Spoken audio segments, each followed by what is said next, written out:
Olá pessoal, a aula de hoje é sobre polinômios. Polinômio é toda expressão algébrica que representa um monômio ou uma adição algébrica de monômios. Aqui temos um exemplo de polinômio. Observem que ele é formado por uma adição algébrica de 4 monômios. Classificação dos polinômios. Os polinômios podem ser classificados de acordo com o número de termos. Ele pode ser chamado de monômio quando tem um só termo. Será um binômio quando tiver 2 termos. E será um trinômio quando tiver 3 termos. Vamos a alguns exemplos. No exemplo A, temos um monômio, porque ele tem um só termo. No exemplo B, temos um binômio, porque ele tem 2 termos, o termo 4x e o termo 9y negativo. No exemplo C, temos o exemplo de um trinômio, que tem 3 termos. Os termos são 8x, 2y negativo e 9 positivo. Vamos a algumas observações. O polinômio formado por monômios nulos é chamado de polinômio nulo. Observem este exemplo, que é um polinômio só com monômios nulos, então ele é um polinômio nulo. Termo independente é o termo do polinômio que não apresenta variáveis, ou seja, o termo que não tem letras. Olhe esse exemplo: 4ab mais 11x menos 3.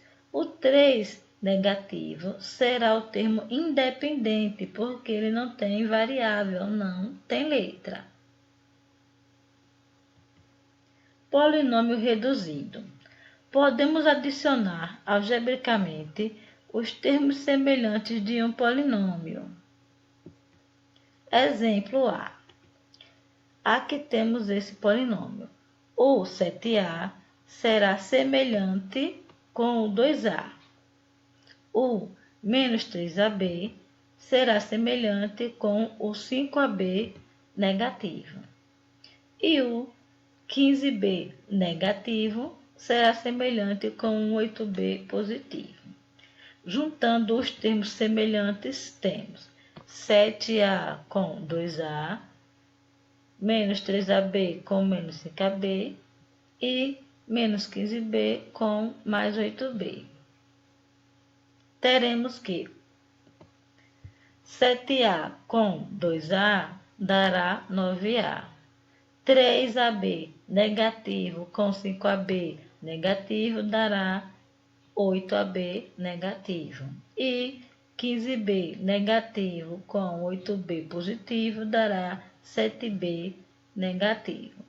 Então, aqui teremos a forma reduzida do polinômio, já que não podemos mais calcular com termos semelhantes. Então, ele termina aqui. Vamos ao exemplo B. Temos que esse x ao quadrado será semelhante a esse x ao quadrado. E os outros termos, todos têm as mesmas partes literais, x e y. Então, esse monômio e esse monômio são termos semelhantes. Juntando os termos semelhantes, aqui temos x ao quadrado com x ao quadrado e esses três aqui, né? Temos que esse xy com esse xy são termos simétricos, porque um está negativo e o outro positivo, então podemos já cortá-los. Então, teremos agora, calculando, 1x ao quadrado com 1x ao quadrado dará 2x ao quadrado com menos 2xy. Olha lá o nosso resultado, né? 1x ao quadrado com 1x ao quadrado, 2x ao quadrado e esse termo menos 2xy. Aqui temos a forma reduzida, porque não podemos mais calcular, porque não temos mais termos semelhantes. Então, pessoal, terminamos hoje por aqui. Até a próxima aula. Tchau!